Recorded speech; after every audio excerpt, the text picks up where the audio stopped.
that we Sorry. We were going to record. We forgot. Sorry about that. I forgot too.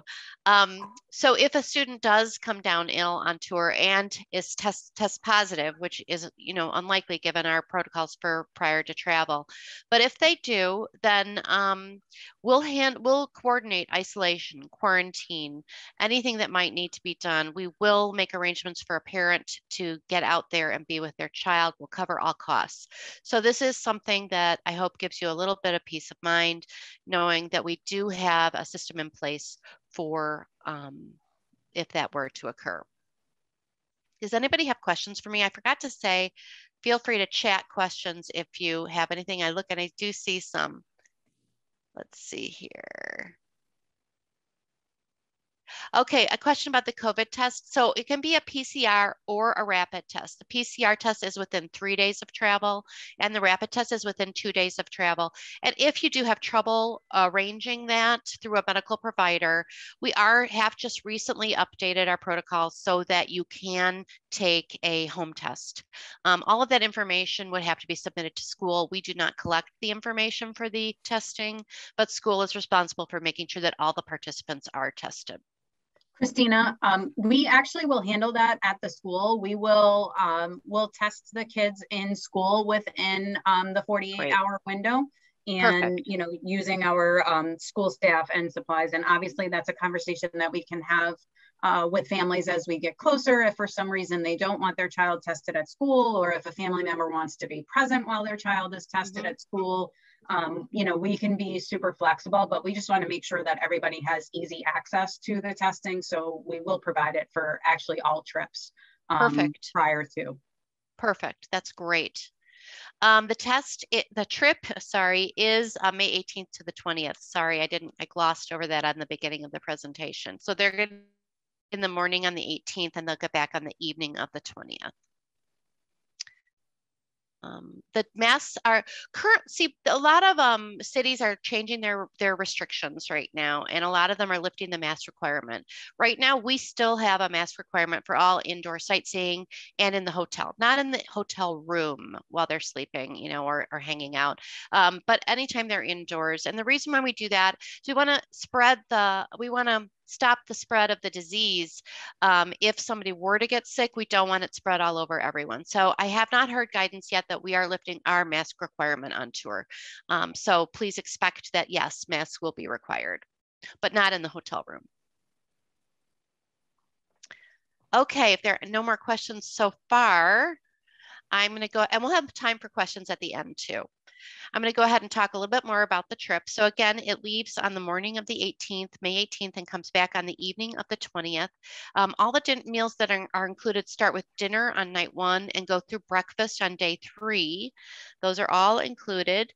The hotel accommodations, all the entrances to the activities, your bus transportation, your guided sightseeing, tips, gratuities, everything is included.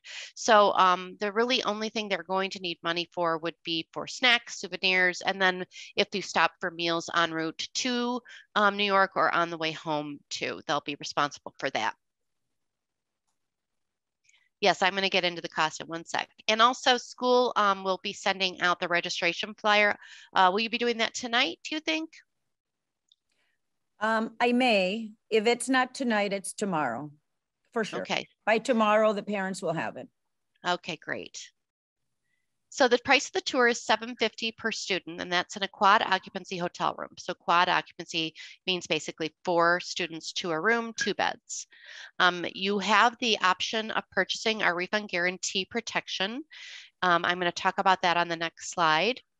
And the registration date, I know it's fast, it's just next week, but the trip is right around the corner, and we want to be able to know how many people going on the trip so that we can plan for the correct number of people. So we are encouraging quick registration, and I'm told that we are expecting the trip to fill up quickly. Know that if you do need some flexibility with your payment plan, you can call our customer support team. The number's on the registration flyer that you're going to get. This is what it looks like. Actually, I have a copy of it, so I'll show you. But you can call our customer service team and set up a special payment plan just for you that even can extend beyond the tour dates. This is the registration flyer. I'll make it a little bigger. And it talks about the trip dates, the pricing. It talks about how to register for the trip. And it talks about our refund guarantee protection. The second page has the payment plan. So the first deposit is $300 and plus the amount of RGP if you want to get the RGP, so $379. And the final payment is due March 18th at $450. This is the inclusions on the trip. And again, you'll be receiving this in the email, hopefully tonight, maybe tomorrow morning. Okay, so the refund guarantee protection. So this is really a something to consider. I don't purchase refund guarantee protection when I go on a family trip.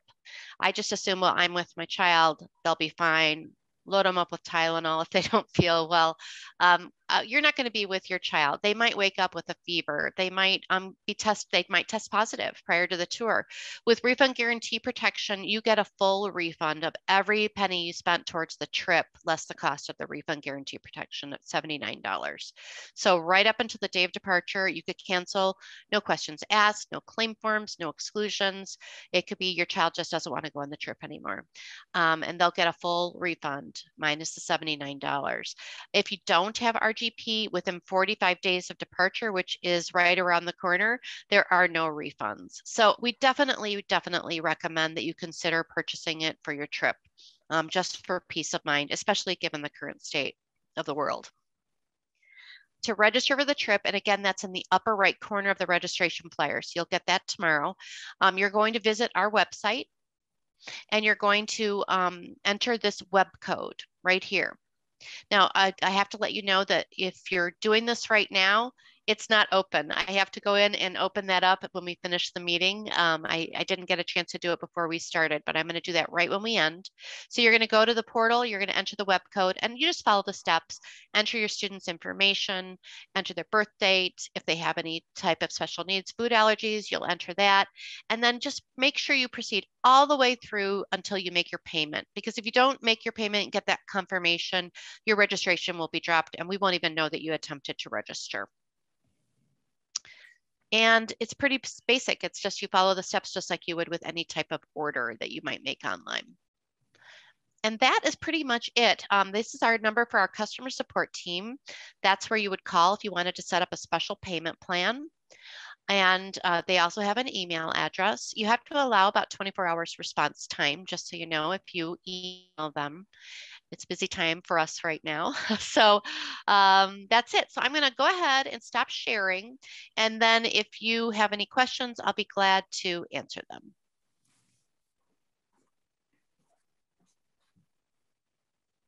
Let me look at the chat. If there's a question about sharing rooms, Yes, students share I rooms can with people answer they know that. and feel comfortable with? Yeah. When we get closer, we have students fill out who they want a room with. So they definitely will be talking among themselves and deciding who wants to room with whom. So we just don't do it arbitrarily. They choose. So typically they are with friends. And let's see, can a parent chaperone? That's a school question. I have had parents chaperone before, but the parent has paid. So they've gone to go with their child and to be part of the tour, but they have paid. So I would have to look into that. So right now, when I open up the registration after the meeting, it's just going to be the student registration that is available. And we have a question if a nurse will be going on the trip. No. And we have a question, how many students are going? Well, we're hoping to have about 50 students on the trip. You have 51 people on this call right now. So it seems to be pretty popular and I bet it's going to fill up pretty quickly. Is there a minimum number for the trip for it to be a go? No, not really, but your price could be affected. I'm not going to lie. So what we'll do is if for some reason the pricing, the number of people who register doesn't quite meet the expected numbers, then I'll have a conversation with school about that. Just so you know, if for some reason, like let's say very small numbers, school does have the option to cancel the tour within 30 days and get a full refund. So don't worry about that when you're registering. If you are interested in going, the best thing to do would be to register so that we know that you're interested in the trip and you're committed to going. A question about the short turnaround to announce a trip and ask for payment. You want to address that? I think you sort of did at the beginning of the meeting. Yes, I would like to address that. The issue with this trip has been that New York City has had so much uncertainty that we couldn't commit to anything earlier on. Normally, this happened in October, let's say, but Omicron was sky high and it was just difficult to commit to anything in New York City. I wish we could have done it before, but that's a reason, COVID and Omicron. And you're not the only one. There are a lot of schools that are in similar situation. Christina, there's a question about meals, like restaurants versus fast food. Can you talk about what that generally looks like? Yes. So typically, well, your breakfasts are at the hotel. So that'll be, just a basic hotel breakfast. And then the lunches, you're going to be have your tour director with you. They'll point you in the right direction for getting something for lunch, depending upon the area where you are. So let's say you're in the Times Square area, they might direct them to go to this and that area. Maybe there'll be a Mexican food truck or something on the side, or there'll be a pizza place where they can grab a slice, but they'll point them in the right direction for that. The dinners, so one dinner is going to be, let me see here. We're going to have a dinner the first night that's going to be near your hotel.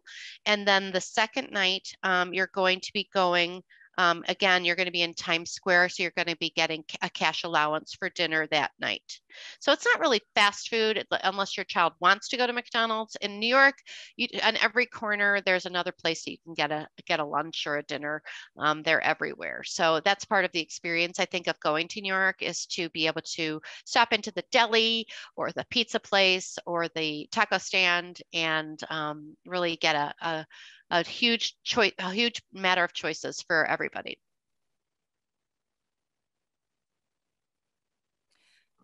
I wanted to address the question about how many chaperones. Typically, it's one chaperone per 10 students, and that does not count the tour chaperone. That's what they do is just the tour. Correct. We don't have the hotel in place yet. We have to get the registrations in. And as soon as we get those registrations organized, then we will be making the reservation next week at the hotel, and the school will be kept informed on that. But we're staying in a hotel in the New Jersey area, not in Manhattan. So, you won't be staying in the middle of the city, I guess that's what I'm trying to say. Yes, it's 4 kids per room in 2 beds. School can send out the copy of the recording, right, tomorrow, if need be, yes, although we missed the first few minutes of it. Yes. Spanish themed activities. So what we're going to do is you're going to have a guide with you, like I said, and I'm going to ask them to try to put some focus here and there on Spanish themed topics for your guided sightseeing. You'll get to the city by the motor coach. The motor coach driver actually stays at the hotel with you.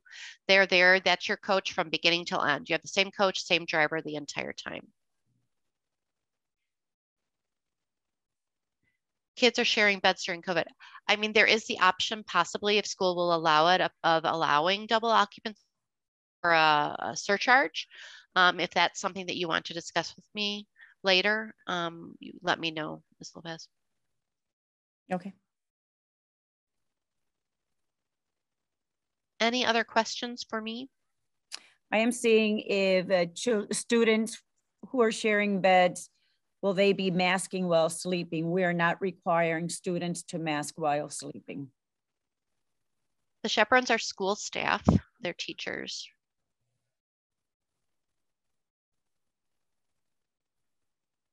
I'm trying, just scrolling back to see if I missed anything. I